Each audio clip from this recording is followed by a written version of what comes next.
જય શ્રી કૃષ્ણ। આ વિડીયોમાં સાંભળશું ભગવાન શ્રી કૃષ્ણ અને તેના પ્રિય બાળ સખા સુદામાના મિલનની કથા, જેમાં શ્રી કૃષ્ણ અને સુદામાની મિત્રતા કેવી હતી। ભગવાન શ્રી કૃષ્ણએ સુદામાની દરિદ્રતાનો નાશ કર્યો। ભગવાન કુબેર જેવી અઢળક સંપત્તિનું સુખ તેને પ્રદાન કર્યું, તેનું સુંદર વર્ણન આ કથામાં કરેલું છે। કહેવાય છે કે વૈશાખ મહિનાની પૂર્ણિમાના દિવસે આ કથા સાંભળવાથી જેવી રીતે ભગવાન શ્રી કૃષ્ણએ સુદામાની દરિદ્રતા ગરીબીનો નાશ કર્યો હતો, એવી જ રીતે આ કથા સાંભળનારની ગરીબી અને દરિદ્રતાનો નાશ થાય છે, એવું મહાત્મ્ય છે આજે ભગવાન શ્રી કૃષ્ણ અને સુદામાના મિલનની કથા સાંભળવાનું। તો મિત્રો, આજના શુભ દિવસે આ વિડીયોમાં ભગવાન શ્રી કૃષ્ણ અને સુદામાની સુંદર કથા સાંભળશું। જો આપને કથા પસંદ આવે તો વિડીયોને લાઇક, શેર, કોમેન્ટ કરી ચેનલ પર નવા છો તો ચેનલ સબસ્ક્રાઈબ કરી બાજુમાં બેલ આઇકન પ્રેસ કરી દેજો।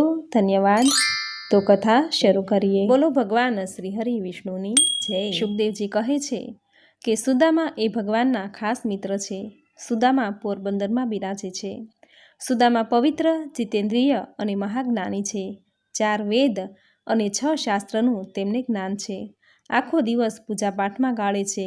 સુદામા ગરીબ છે, છતાં તેણે અયાચક વ્રત લીધું છે કે કોઈની પાસે કંઈ માંગવું નહીં। તેની પત્નીનું નામ સુશીલા।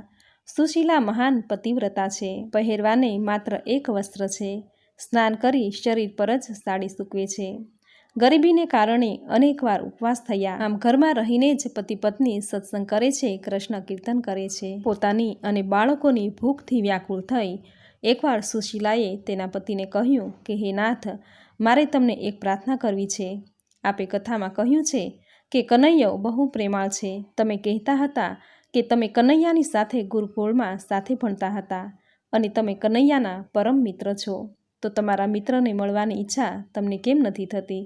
એક દિવસ તમે તેને મળવા જાઓ, તમે એને મળો તો આપણું દુઃખ દૂર થાય। ત્યારે સુદામા કહે છે કે મારો મિત્ર છે લક્ષ્મીનારાયણ અને હું છું દરિદ્ર નારાયણ, મને ત્યાં જતાં સંકોચ થાય છે। સુદામાને વિચાર આવ્યો કે મારી પત્નીએ આજ સુધી મને કંઈ કહ્યું નથી અને આજે એ મારા પ્રભુના દર્શન કરવા જવાનું કહે છે, તો એકવાર જઈ અને તેના દર્શન કરી આવું। જો દર્શન માત્રથી જ મારી ગરીબી દૂર થઈ જાય। મિત્રને મળવા જાઉં છું, પણ ઘણા વર્ષે જાઉં છું, તો મિત્ર માટે કંઈક ભેટ તો લઈ જવી જોઈએ ને। ઘરમાં કશું હતું નહીં અને સુશીલા આજ સુધી કંઈ માંગવા ગઈ ન હતી, આજે પરમાત્મા માટે માંગવા ગઈ છે। સુશીલા પડોશીના ઘરે ગઈ, ત્યાંથી 2 મુઠ્ઠી પૌવા મળ્યા છે। તેને એક ચિથરામાં બાંધ્યા અને સુશીલાએ વિચાર્યું કે ત્યાં સોનાના મહેલ અને વૈભવ જોઈ તેઓ ગભરાશે, તો શરમને લીધે આ પૌવા તેને આપશે નહીં। એટલે કહ્યું કે નાથ, આ પૌવા આપતા તમને સંકોચ થાય તો દ્વારકાધીશને મારું નામ દઈને કહેજો કે તમારી ભાભીએ આ ભેટ મોકલાવી છે। હું ગરીબ ભલે છું, પણ દ્વારિકાના નાથની ભાભી છું। આમ પત્નીના કહેવાથી અને શ્રી કૃષ્ણના દર્શન થશે એમ વિચારી સુદામા દ્વારિકા જવા નીકળ્યા છે। શરીરના હાડકાં દેખાય છે, ફાટેલી પોતળી પહેરી છે, હાથમાં લાકડી અને બગલમાં પોટલી દબાવી છે। સુશીલા વિચાર કરે છે કે એણે 15 દિવસથી કાંઈ ખાધું નથી, શરીર દુર્બળ છે, તેઓ કેમ ચાલી શકશે? દ્વારિકા બહુ દૂર છે, રસ્તામાં કંઈ થાય તો તેનું કોણ રક્ષણ કરશે? અને સુશીલાએ સૂર્યનારાયણને પ્રાર્થના કરી છે કે હે સૂર્યનારાયણ, હે સૂર્ય દેવતા, હે રના દેના ભરથાર, મારા પતિ કોઈ દિવસ કોઈના ઘરે ગયા નથી, કોઈ ગામોતરું કર્યું નથી, કોઈના દ્વારે ગયા નથી, પણ આજે દ્વારિકા જાય છે। તે 15 દિવસથી ભૂખ્યા છે, તેમની સાથે રહેજો અને તેમનું રક્ષણ કરજો। તેઓ સુખરૂપ ઘરે પાછા આવે તો હું ગરીબ બ્રાહ્મણી છું, તમને શું આપું, પણ હું તમને વંદન કરું છું। સુદામા દ્વારિકાનાથને મળવા જવા નીકળ્યા। બહુ ઠંડી છે, શરીર થરથર કાપે છે। 15 દિવસથી અન્ન શરીરમાં ગયું નથી, શરીર અત્યંત દુર્બળ અને અશક્ત છે। સુદામા રસ્તામાં વિચાર કરતાં કરતાં જાય છે કે દ્વારિકાનાથના દર્શન થશે કે નહીં, દ્વારિકા પહોંચાશે કે નહીં। 2 માઇલ સુધી ચાલ્યા છે, પણ વિચારોમાં અને શરીરની અશક્તિને લીધે ચક્કર આવે છે। એક ઝાડ નીચે પહોંચતા પહોંચતા તેઓ પડી ગયા અને મૂર્છા આવી ગઈ। આ બાજુ દ્વારિકાનાથને ખબર પડી કે મારો સુદામા મને મળવા આવે છે। એક તપસ્વી બ્રાહ્મણ તપસ્યા છોડી મારે ઘેર આવે છે। તપસ્વી બ્રાહ્મણ કોઈના આંગણે જાય નહીં, પણ તે મારે આંગણે આવવા નીકળ્યો છે। ભગવાનને ચિંતા થઈ છે કે દુર્બળ અશક્ત દેહ તે દ્વારિકા કેવી રીતે પહોંચશે? તે ચાલતો આવે તો ઠીક નથી. એટલે પ્રભુએ ગરુડને આજ્ઞા કરી છે કે સુદામાને ઉઠાવીને દ્વારિકામાં મૂકી દો. ગરુડજીએ જે ઝાડ નીચે સુદામા મૂર્છામાં પડ્યા હતા ત્યાં જઈ સુદામાને ઉઠાવીને દ્વારિકાના એક ઝાડ નીચે મૂકી દીધા. 2 કલાક પછી સુદામાની મૂર્છા વળી અને તે જાગ્યા. લોકોને પૂછે છે કે આ કયું ગામ છે? કોઈએ જવાબ આપ્યો કે આ દ્વારિકા છે. સુદામા વિચાર કરે છે કે શું આ દ્વારિકા છે? લોકો તો મને બહુ ડરાવતા હતા કે દ્વારિકા બહુ દૂર છે, 10-12 દિવસે પહોંચાશે. પણ દ્વારિકા તો દૂર નથી. હું તો સવારે નીકળ્યો અને સાંજે દ્વારિકા પહોંચી ગયો. સુદામાને ખબર નથી કે ગરુડજી તેને ઉંચકીને લાવ્યા છે. આથી જ કહ્યું છે કે જે મનુષ્ય ભગવાન માટે 20 ડગલા ચાલે છે તો પ્રભુ તેના માટે 20 ગાંવ ચાલે છે. આમ સુદામા લોકોને પૂછે છે કે મને કોઈ દ્વારિકાનાથનો મહેલ બતાવશો, મારે તેને મળવું છે. અને લોકો તેને પૂછે છે કે તમારે શા માટે મળવું છે? શું તમે દ્વારિકાનાથને ઓળખો છો? તો સુદામા કહે છે કે હા, દ્વારિકાનાથ મારા મિત્ર છે, અમે સાથે ભણતા હતા. લોકો સુદામાની સામે જોઈને હસે છે, તેની મશ્કરી કરે છે કે આવી ફાટેલી પોતળી પહેરનાર અને શરીરના માત્ર હાડકાં જ દેખાય છે તે શ્રી કૃષ્ણનો મિત્ર કેમ હોઈ શકે? કોઈ સુદામાની વાત માનવા તૈયાર નથી. એક ભલા માણસે રસ્તો બતાવ્યો કે આ રસ્તે તમે આગળ જાઓ. આગળ 16,000 મહેલો છે. સૌથી પહેલો રૂકમણીજીનો મહેલ છે. ત્યાં આગળ શ્રી કૃષ્ણ મળશે. પ્રભુનું સ્મરણ કરતાં કરતાં સુદામા રૂકમણીજીના મહેલ પાસે આવ્યા. શ્રી કૃષ્ણનો વૈભવ જોઈને સુદામા ખૂબ રાજી થયા. સુદામાની આંખમાં હર્ષના આંસુ આવી ગયા કે ઓહો, મારા શ્રી કૃષ્ણના ઘરમાં સદા લક્ષ્મી બિરાજે છે. મારો મિત્ર સુખી થાય તેવા હૃદયથી આશીર્વાદ આપ્યા. આ કોઈ ભિખારી ભીખ માંગવા આવ્યો છે એમ સમજી દ્વારપાળો સુદામાને દ્વાર પર અટકાવે છે અને કહે છે કે અંદર જવાની મનાઈ છે. તમારે જો દક્ષિણા જોઈતી હોય તો માંગી લો. માતાજીની આજ્ઞા છે કે જે કોઈ આવે તેનું યોગ્ય સન્માન કરવું અને આજ્ઞા આપો, તમારી શી સેવા છે? સુદામા કહે છે કે હું દ્વારિકાનાથ પાસે માંગવા આવ્યો નથી, હું તો દ્વારિકાનાથને મળવા આવ્યો છું. હું તો દ્વારિકાનાથનો બાળપણનો મિત્ર છું. તમે જઈને શ્રી કૃષ્ણને ખબર આપો કે તમારો બાળ મિત્ર તમને મળવા આવ્યો છે. દ્વારપાળ મહેલની અંદર ગયા અને શ્રી કૃષ્ણને વંદન કરીને બોલ્યા કે પ્રભુ, બહાર એક બ્રાહ્મણ આવ્યો છે. ફાટેલી પોતળી પહેરી છે, શરીરના હાડકાં દેખાય છે, શરીર અત્યંત દુર્બળ છે, આંખો ઊંડી ઉતરી ગઈ છે, પણ મુખ પર દિવ્ય તેજ છે. અમે તેનું સન્માન કરીએ તો તે કંઈ લેતા નથી અને કહે છે કે હું માંગવા નહીં પણ મળવા આવ્યો છું. મારે માલિકના દર્શન કરવા છે અને હું માલિકનો મિત્ર છું અને તેનું નામ સુદામા છે એવું કહે છે. અને જેવા આ 3 શબ્દ સુદામા પ્રભુને કાને પડ્યા અને પ્રભુ એકદમ તેના આસન પરથી કૂદ્યા. પ્રભુને આસપાસનું કશું ભાન રહ્યું નથી. કોઈ લોભ, કોઈ સંકોચ યાદ રહ્યો નથી. પોતાનું ઐશ્વર્ય ભૂલીને તે જાણે એક સામાન્ય માનવી બની ગયા છે, એક મિત્ર બની ગયા છે અને તે દોડ્યા છે. દ્વારપાળ જોડે આગળની વાત સાંભળવા પણ રોકાયા નથી કે નથી આસપાસ જોયું. ભગવાન દોડતા દોડતા સુદામાને મળવા ગયા છે. બૂમો પાડે છે કે ક્યાં છે, ક્યાં છે, મારો સુદામા ક્યાં છે? રૂકમણીજીને અને સર્વને આશ્ચર્ય થયું છે. ઘણા માળવા આવી ગયા પણ પ્રભુ કોઈ દિવસ આવા પાગલ સરીખા થયા નથી, કોઈને સામે મળવા દોડ્યા નથી. આજે તો તેના આસન પરથી કૂદકો મારીને શ્રી કૃષ્ણ દોડતા સુદામાને સામે મળવા ગયા છે. અને જ્યાં સુદામાને જોયા કે સુદામાને ભેટી પડે છે, સુદામાને છાતી સરસો ચાંપ્યો છે.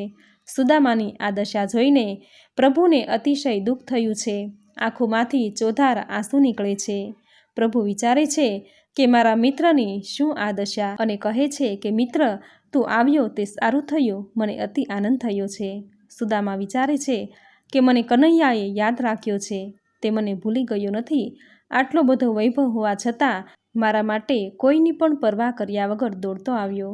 શ્રી કૃષ્ણ હાથ પકડીને સુદામાને મહેલની અંદર લઈ ગયા છે અને આસન પર સુદામાને બેસાડી પોતે તેના ચરણમાં નીચે બેઠા છે. સુદામાના ચરણ આગળ 3 લોકનો ધણી આજે જમીન પર બેઠો છે. પ્રભુ રૂકમણીજીને કહે છે કે મારે મારા મિત્રની પૂજા કરવી છે, જલ્દી તૈયારી કરો. રૂકમણી જળ લઈને આવે તે પહેલાં સુદામાના ચરણ પ્રભુ પોતાની આંખમાંથી નીકળતા આંસુઓથી પ્રખાળે છે. તેનું વર્ણન અનેક કવિઓએ કરેલું છે कि देखी सुदामा की दीन दशा, करुणा करके करुणा निधि रोये, पाणी परात को हाथ छोये नहीं, नैनन के जल से पग धोये। सुदामा ए तपस्वी ब्राह्मण हता।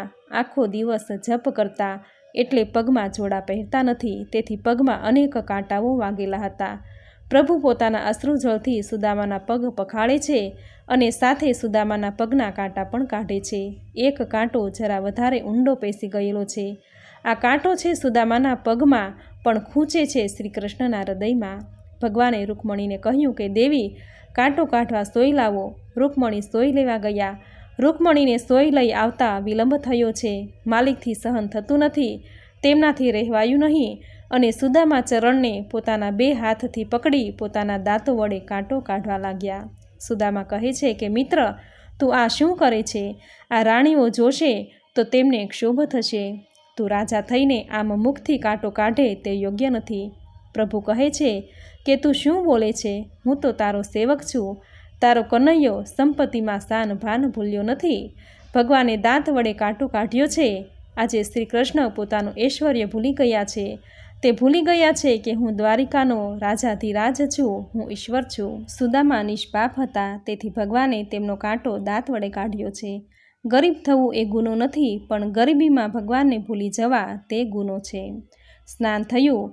શ્રી કૃષ્ણએ સુદામાને નવું પિતાંબર પહેરવા આપ્યું। ભોજન થયું પછી સુદામાને આસન પર બેસાડી શ્રી કૃષ્ણ તેની સાથે વાતે વળગ્યા અને કહે છે કે મિત્ર, સાચું કહું તો સંસારથી કંટાળી ગયો છું।